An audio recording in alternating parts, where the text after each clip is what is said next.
Genocide today. Ndavauza mafeya. Saka chenitanga kusimbisa mango makubumbe. Ndovavacha una takutora muhombe. Ndavauza kuti atisika marombe. Ndavauza tichanobudira kuzhombe. Linex media. Aiwa vauze zvinozviya zvadziya. Vandosvika nechitongora tidzira. Ndavauza kuti vanokaura ari vachanosaka. Ndina vamugeja paTV.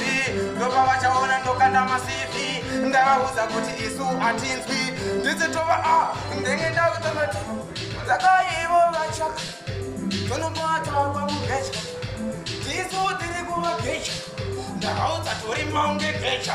Ndengenda kutovauza mangoma. Vese vachiona kutoti ndiri mukoma. Kana ndakutoda kuite kuvakoma. Ndoba vachaona ndova takaunge ngoma.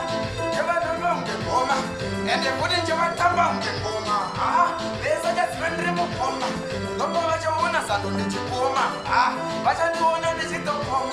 Ndoba ndatele next media yadziya. Vandiona vaitoti ndodanana naiye wachano hanzi. Iye lokatiya. Zvinokashatsiya. Vamwe ngavadzidza. Ndoba vachaona takunobata kwadzidza. Kumara ndokanda vache vakatopidza. Ndengenda kutomodzi vamai Maria. Vanhu vachaona zviya kuririya. Ndengenda kungoti aiwa ndazorira.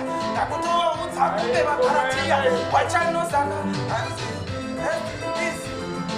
Mabuto, Zinenda Taura, Panmero Pito, Sakanda Tito, Zinda Pito, Yobo Wacha, I expect you get TV, Atinda Usa CV. I'm going to Massive. Saka, big up. This is TLC Chizzybwoy, I'm the genocide representing Mango Machete, full bar and playtime.